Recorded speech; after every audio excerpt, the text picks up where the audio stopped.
Hey guys, check this out. We are at a sugarcane field here in Corozal District, and the cane has already been burnt and chopped, and they pick it up with this machine here, load it onto that truck. The better off cane farmers have the cane picker like this, and there are others who do it manually by hand, which is really hard work. But if you can afford one of these machines, it makes life a lot easier. Look at that.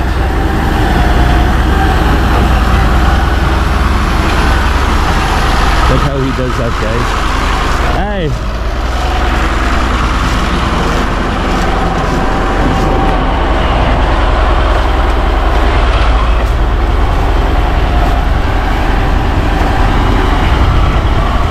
There, he's loading it up.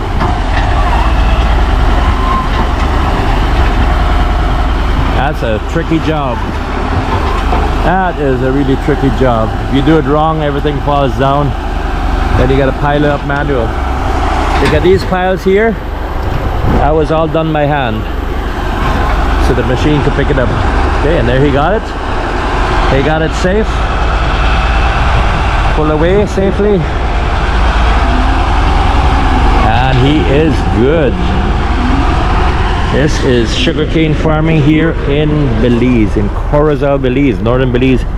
That stump is burning because when they burn the sugarcane fields, stumps in that will burn out. And they want the stumps gone anyway, because that way their farm is easier access. This is the sugarcane truck. See, he's throwing the straps over, and then he's going to strap it down so they can drive down the highway. They drive down the highway and the sugarcane won't fall off. See, there are the straps. Hi. Tying down the cane, right? So you gotta make it nice and tight. Otherwise, on these bumpy roads, everything will go flying. And they still have pieces that fall off. You see it on the highway. Pieces fall off. So this going to Orange Rock to the sugar factory? Yes. Yeah, so he takes it to Orange Rock to the sugar factory. How long did it take you to drive there? An hour and a half. Hour and a half to get to the sugar factory. Wow. Because the road is bad. The road is bad, I know. We're going to Little Belize, so I hope the road not too bad because we got the little car. I think it's gonna be a little rough, sir. Yeah. Yeah, how your name? Rogel. This is Rogel, hard-working cane farmer here in Corozal. Very cool. How many straps you put? Only one? 3. Oh, 3 straps. Oh yeah, there's one here, one there. See, that's what happens. And they put another one up in the front, and that keeps everything from falling apart. Really cool. So all this was all sugarcane, everything chopped down. Hey, you guys burn the cane first, too? Yeah. You burn the sugar cane first? Come and cut it. When you guys got cut more cane tomorrow?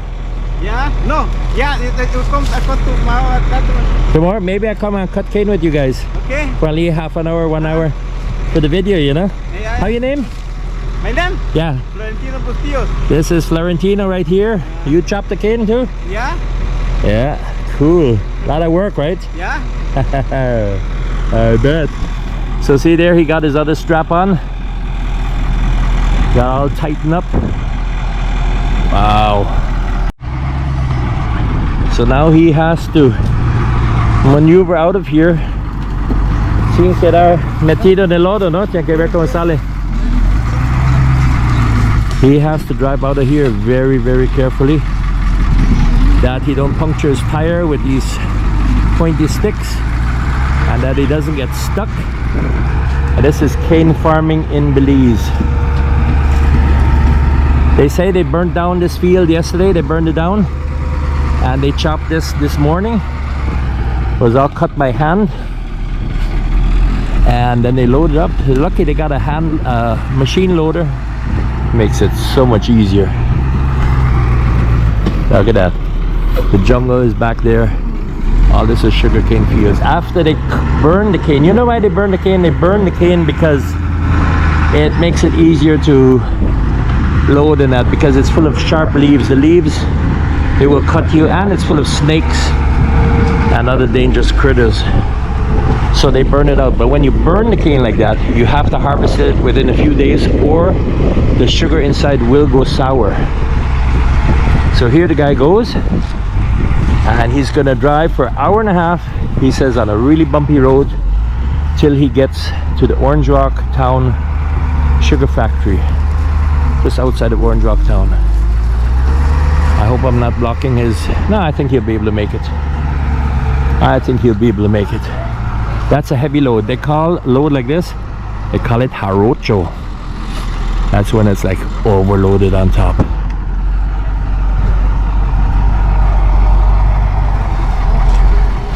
That is something. Let me go ask him how many tons it has. Oye, ¿cuántas toneladas tiene?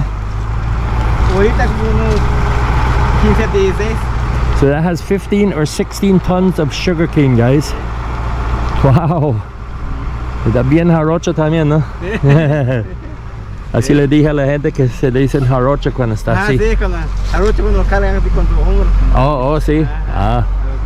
He said when you load it by hand, they call that jarocho. That is cool.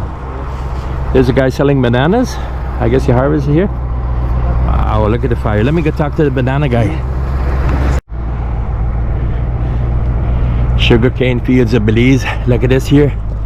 A truckload of, I think these are plantains. Some plátanos.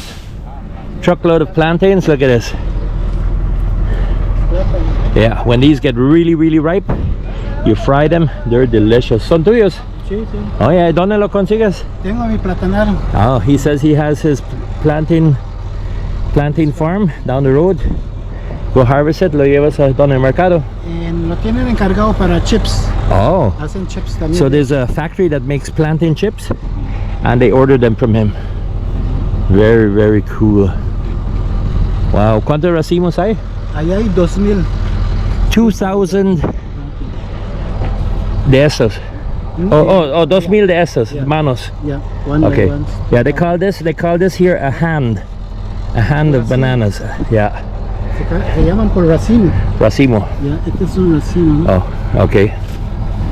Yeah, 2,000 manos or 2,000 racimos? Plátanos, 2,000 plátanos. 2,000 plátanos. Yeah. So there are 2,000 Racimos plantains. hay como tal vez como 40 racimos. So there's about 40 of these in there. Bunch. Yeah, 40 bunches. And that adds up to about 2,000 plantains that they will turn into nice, delicious plantain chips. Yeah. So this is it, guys. Coming to you from northern Belize, here in Corozal. Sugarcane farming and plantain farming. We got it all for you. Thanks for watching. Bye bye.